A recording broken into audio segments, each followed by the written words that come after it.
Talking to my teenager.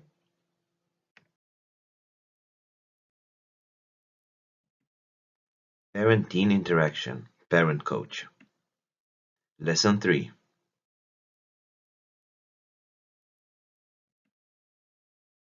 Dear parents, your teenagers need guidance and advice. True, you don't always succeed and it's perfectly human, but it's important to make an effort, especially to listen to your teenagers.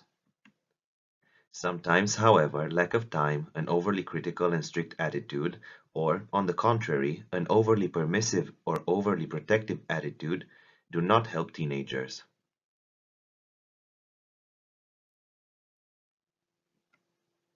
As parents, you interpret situations from your point of view, that of a trained adult, and not from the specific point of view of teenagers, who have completely different needs. There is a risk of not understanding them and not picking up on the signs of discomfort or the need for attention and affection that they are trying to communicate, even indirectly. It should also not be forgotten that the family environment can influence their brain development. When your children become teenagers, you as parents enter that phase called crisis. You don't know how to deal with your children, whatever you do turns out to be wrong, and no approach seems to work.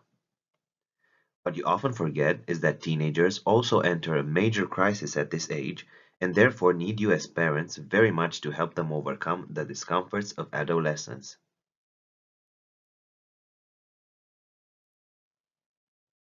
In this lesson, you will learn about how to have a good interaction with your teenagers and how to build a good relationship with them.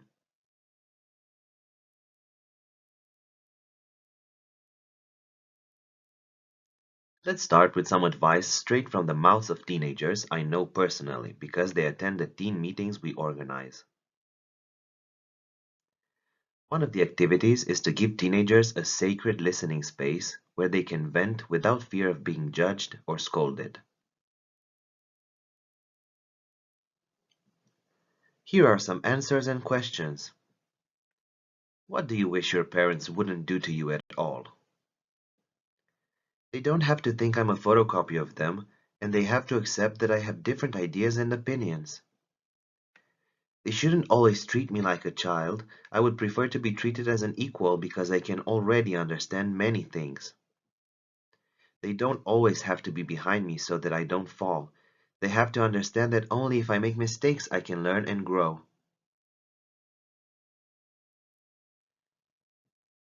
I shouldn't underestimate the importance of taking a more passionate interest in my life. They shouldn't always judge me, but put me in a position where I can open up and open up to them. They shouldn't impose too many standards on me and should leave me free to be myself.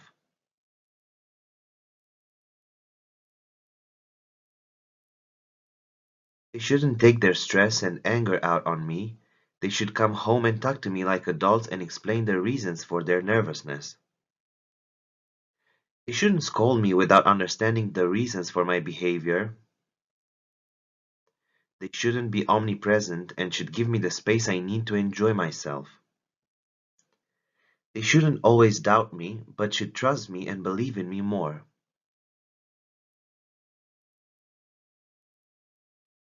How many of these forbidden actions have you already committed over and over again without realizing their seriousness?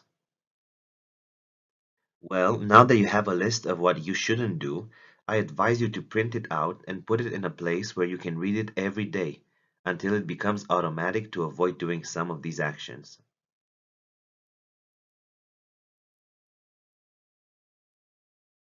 When children enter their teenage years, parents are like guides, standing by them, accompanying them on their journey and leaving them free to make their own choices. This is what differentiates a parent coach from a parent who gives directions: the ability to let teenagers make their own choices while facing consequences.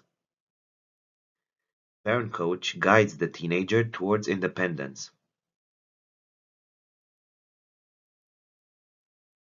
Teenagers are dealing with a developing brain that requires a lot of energy on their part to change. That's why teenagers reason less and act directly with their emotions. Also, because of this emotional brain, teenagers give friendships and loves a crucial importance. This search for novelty leads them to confront overcoming insecurity.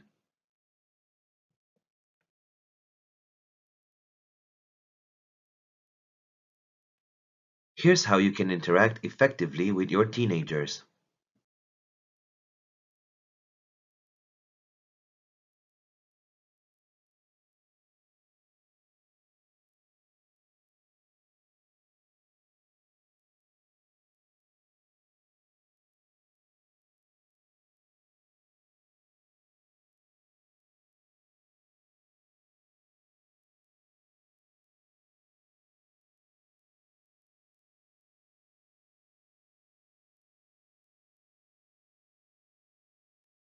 Values and responsibility.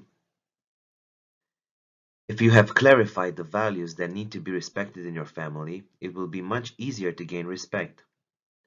If you haven't already done so, start now and explain to everyone that there are certain ethical rules in the home that should never be ignored, such as don't raise your voice, don't blame anyone, be kind, sensitive and empathetic, help when needed.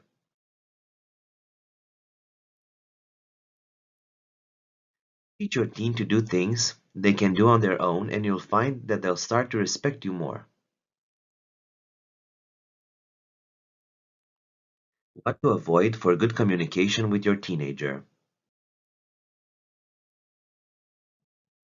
Communicating with a teenager, for those who don't know the right tools, can even be impossible. In fact, the main problem with communication is that parents experience the well-being or unhappiness of teenagers as their own. Yes, it is true that the duty of parent coaches is to accompany their teenagers, but this means that they have to be with them and not in their place. Another communication problem is related to parents' desire for control. You probably want to have control over your teen's school, friendships, social media, attitude, and speech. I'm telling you that the only things you can control are the following: your attitudes and reactions, your love, the values you transfer, the example you set, your home organization and finances. You can only control yourself, and therefore, when communicating with your children, keep this in mind.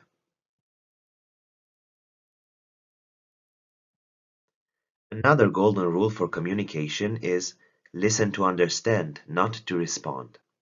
If you don't listen to your teenagers, they won't listen to you. Listen to their point of view, put yourself in their shoes, but don't give them advice unless they ask for it, and don't find solutions for them unless they ask for it.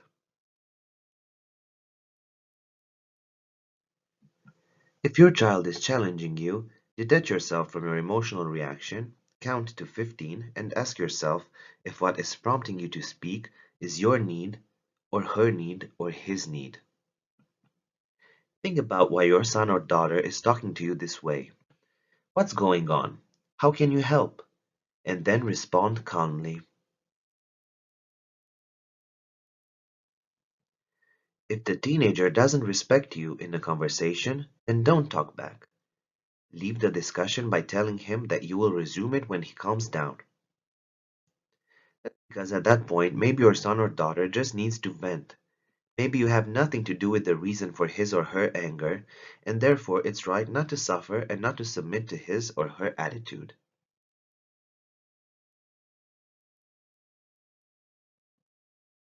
Parent success depends on a formula.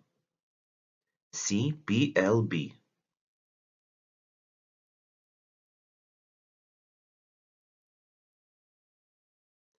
Sure, you're wondering, how can a parent put all this advice into practice without ever exploding? Well, first of all, it's not possible. None of us are perfect, and as human beings, we make mistakes all the time. What I can advise you, however, is to always remember to repeat the magic words to yourself, which boil down to the formula CPLB. C. Connection.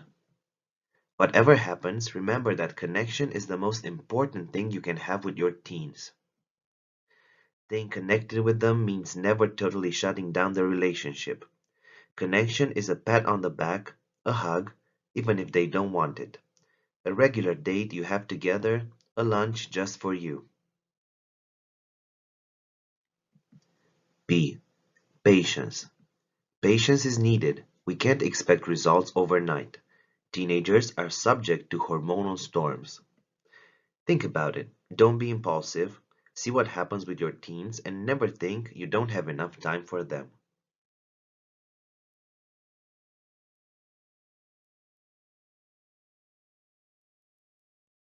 L. Love. Many teenagers don't feel appreciated.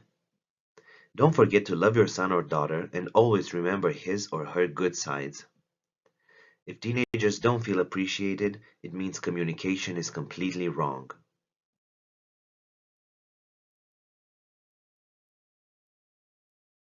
B. Breathing. Breathe deeply, count your breath, and remember that the only thing you can control is yourself. Control how you react, the level of anger you reach, how you vent that anger, and how you talk to your teenagers. Reconnect with your emotions by learning how to manage them intelligently. Remember, it's important to listen without preconceptions and to get out of the mindsets you have based on your own experience, which is not that of your son or daughter.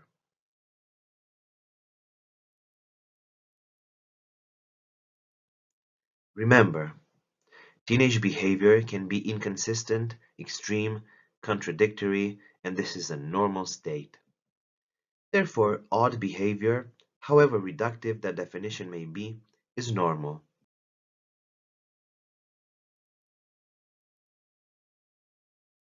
Thank you for watching this lesson. We invite you to watch the next lesson, number 4, in which we will present communication strategies for teenagers.